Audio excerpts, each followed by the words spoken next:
It's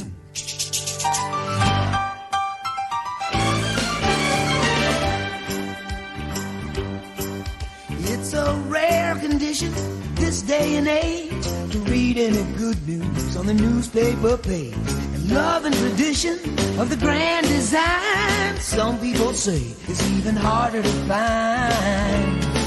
Well, then there must be some magic clue inside these gentle walls. 'Cause all I see is a tower of dreams, real love bursting out of every scene. As days go by, we're gonna fill our house with happiness. The moon may cry, but we'll smother the blues with tenderness.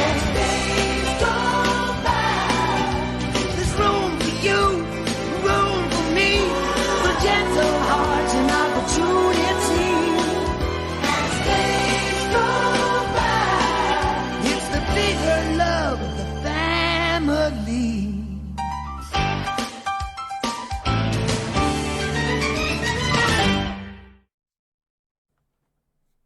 Welcome back to the podcast, everybody. We are the boys of Poi N Soy. We want to thank you guys for joining us today on this lovely afternoon, evening, morning, whenever you guys are listening to us. Today's segment is a post-credit segment where we go over movies, TV, all the fun, entertaining news that you guys have going on in your lives, or if it's not in your lives, maybe you guys should make it part of your lives. I am Nolan Tcheng, your co-host. With me today is Keoni McKeague, Jared Shirai, and Jalen Holston, of course. Thank you guys for joining us today. Today we're going to have a full plate. We're going to go into... Oh, cheers, everybody. Cheers. Everybody. Cheers. America. Cheers, cheers. America, Today, right there. we are going to go into Obi-Wan Episode 5. We're going to go over Miss Marvel Episode 2. And we're going to go into The Boys Episode 4. And 5? And 5. And 5. Because we Yes! are here for it, and we want you guys to be a part of it. The second half of this segment, we are definitely going to go over some fun information that has been going on in the entertainment world in general. So please stay tuned for that. We'll definitely get into everything. We want to start off. We're going to definitely hit on the non-spoiler issues at the beginning of each segment, and then we're going to go into the spoiler-heavy stuff. So, you know, if you guys are not caught up entirely, we'll kind of help you guys along, let you guys know when we're going to hit those spoiler moments. So please make sure your ears are open and you're ready for everything that we got coming. All right. First topic today, Obi-Wan Episode 5. Definitely a fun episode. It was the last episode before the season/series finale. So we'll get into it here. We don't know yet. We don't know if it's a series finale. So, you know, we're going to play it by ear. Jared, let us know your non-spoiler thoughts right now on Obi-Wan Episode 5. thank the Lord for this episode. Because everything that I talked about already, What if I'm Buddhist? thank the Lord they talked about it. That's all Yes. I'm going to say. That's like my way, best. A great episode, by the way. Great episode. Killed it. I think it hit all the spots that we were kind of all asking for. And yeah, I'll leave it at that until the spoiler portion of everything. Keoni, what were your thoughts? Obi-Wan Episode 5. I am going to echo Jared's sentiment. Thank goodness for this episode. Another thing I will say, odd number episodes. Numbered episodes. It's becoming a Always hit the thing. spot. I do think that we're gonna get a little bit more closure in episode 6. I let Jay know. I said that I think there's maybe like a couple more things that I feel like will help tie up the show with a nice little bow. However, there are some issues I will be getting into later when we start doing the spoiler portion of this. But other than that, great episode, very entertaining. I think just from an entertainment standpoint, great episode. Absolutely. For me, Episode 5, definitely a good one, a good step up from Episode 4, which I felt was more of a kind of filler episode. We got a lot of backstory, especially into Reva as well as we kind of got some fun, some schematic things going on with Vader himself. Um, but Jalen, we'll throw it over to you. Starting off, what were your non-spoiler thoughts regarding Obi-Wan Episode 5? What an absolute treat this episode was. I mean, just from top to bottom, the narratives, the things you get to see out of these characters at this point in the show, and I think Reva's performance, the actress that plays her, it carries the entirety of some things that we had some real concerns about, mainly because of what happens in that part of the show. But just 10 out of 10. What an amazing journey. So many things fulfilled. If you're a Star Wars fan, like, this is your episode. And especially if you're a fan of some of the more canon material outside of the movies, like books, comics, that kind of thing. Like, this was your episode. Our Lord and Savior Dave Filoni has done the thing yet again. Like, my God, man, just Wait, take Dave it away. Filoni? Yeah, Dave Filoni, Jon Favreau.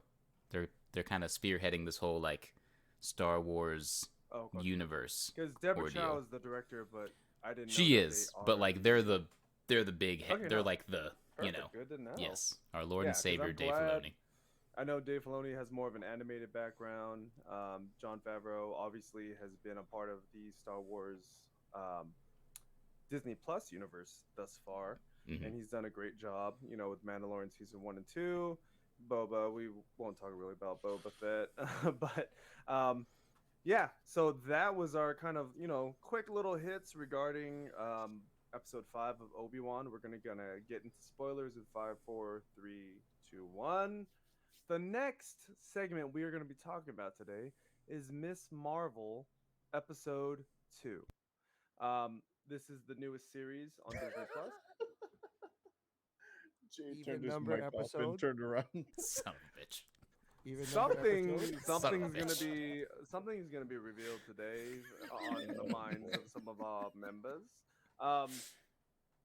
Keoni, I'll start with you. What were your thoughts on episode 2 of Miss Marvel? Non-spoiler? Non-spoiler. We'll go non-spoiler first. Okay.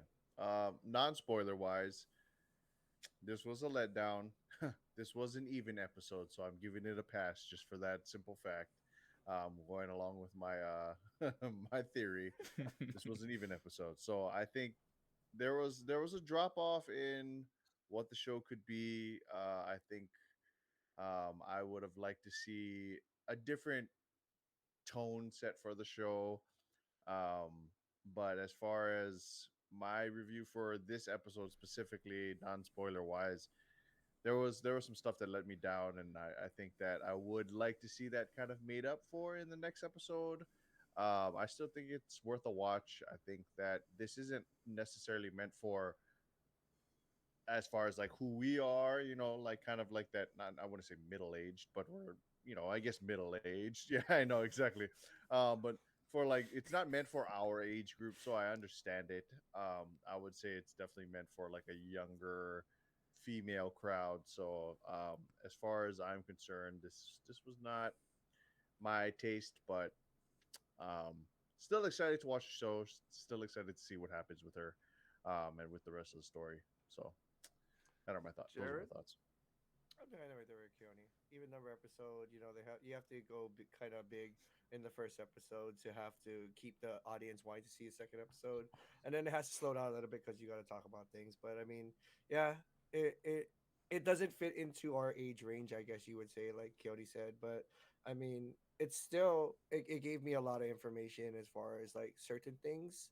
But there's a lot of things in this episode I could have done without. But I'm excited to see where it goes from here.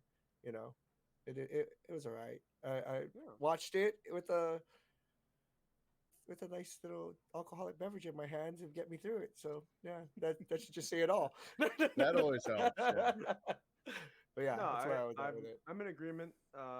My take on episode 2, definitely you can kind of see where their thematics are going with this series, where it's kind of like boots to the ground, very low level, kind of what the issues going on here, in comparison to all the other Disney Plus, Marvel, MCU shows that they've had thus far.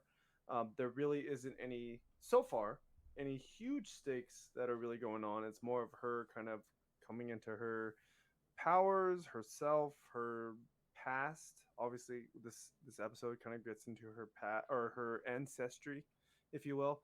Um, and yeah, I think that there is some kind of there is a definite difference compared to where we've seen a lot of these shows go, and it is kind of underwhelming, for lack of a better term, in some respects.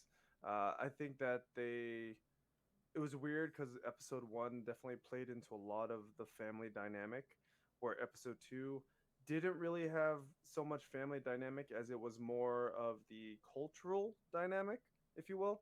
Um, I wouldn't say that I was disappointed in the episode, but it definitely wasn't an episode where I was like, I can't miss a second of this.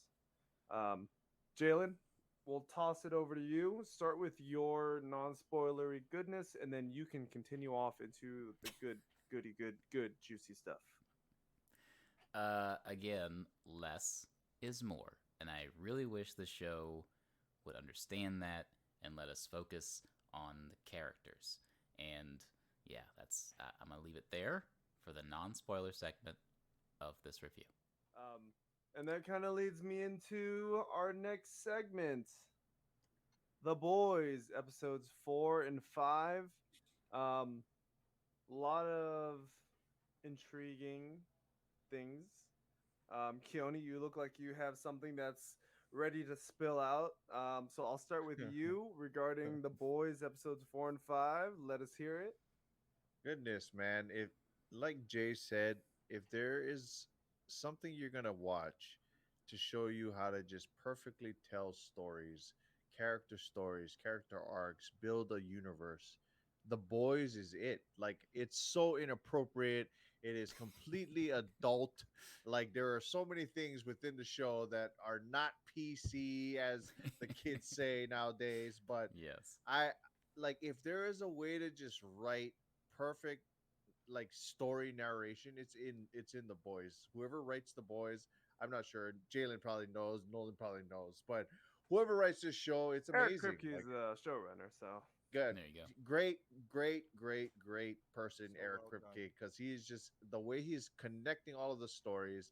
I feel myself attaching to every single story. That's what's crazy about it. Is like I don't think there's a wasted minute of the show. Like I feel like I'm constantly like, oh, what's going on with them? Oh, what's going on with them? Oh, what's going on with them? But I'm invested. It's not just throwaway scenes where there's like a character and I'm kind of just like even though I said in the last one that I had so many issues with Huey in the last episode, his story itself isn't lost on me. Like I still enjoy his story, where it's going, how it's building. So like I said, this if there's a show that you are looking to watch and you don't mind the adult stuff content and you don't mind all of the craziness, for sure The Boys is a show to get into 100%. Jalen. That's my non-spoiler, sorry. Yeah, Yeah. Jalen, let us know what your non-spoiler thoughts are on The Boys, episode 4 and 5. Sorry. 4 and 5. Yeah, again, as Keoni said, a textbook demonstration of how you develop plot and develop characters. Every single thread, even the ones that I kind of like forget about passively, all of a sudden by like the next episode, I'm like, oh, wait a second. No, wait, I want more of that. And then there's not time because they have to go to the other one. So then that kind of you know what I mean? Like, so there's just always something interesting going on with anybody on this cast. Like they really take their time to kind of get you sunk into this universe and how crazy and over the top it can be. And I just really appreciate just I love all the political humor in this show. It is The outstanding. socio-political, the political, everything. They're just like throwing it at you. It's like, Like, ah, especially he was because unarmed. Okay. well, okay. Well, yeah. Some of it is like right on the head, and some of it's more of like a kind of it's more metaphoric. But like, especially because of where we've been the last like 4 years since the show kind of developed, it's just so it's that South Park quality. Like dig at our society and culture. Sometimes you're just like, oh my god, this is so true, and it keeps you going, man. But yeah, it's an amazing show, and especially if you love superheroes in general. If you've never read the original like graphic novel work, which by the way is 10 times more gruesome than anything Amazon has let on this show. I will let you know that right now. But if you've never read that, I think it's above and beyond anything that was on the page. So I'll need to be showering as I'm reading the comic. I mean, You're touching on that, shower in holy water apparently and make sure. apparently there is a storyline called Herogasm in the Boys graphic novel that includes Yes. Homelander and Soldier Boy in precarious moments together. Indeed. That is true. And not only them, but plethora of superhero individuals. I don't know too much detail, but all I can tell you is that technically it is a superhero orgy. Moving on from that, Jared, what are your thoughts on episode 4 and 5? You just set me up to like you always set me up with all these great follow-ups. No, I got you. No, my opinion was, my God, it was great. Like, I think it's hard because the two that spoke before me already said everything that I would possibly want to say about it. Is that it builds everything, it keeps you hanging, it invests you in the show, it invests you in every character that comes and goes, and just going forward. I mean, like, dude, I'm glad.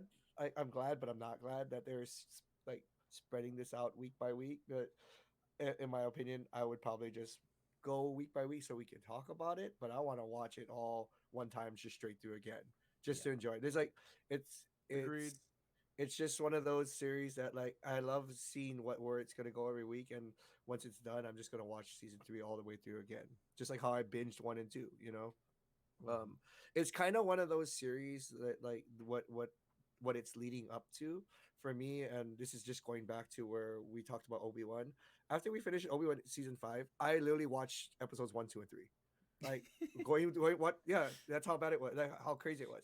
When it comes to the Boys, I want to watch season 1 through the end of 3 when this is done. Like, that's how invested I am in the show. That's how much I've been loving every part of it. Agreed. Keoni put a great part of, like, the writers are just doing an amazing job.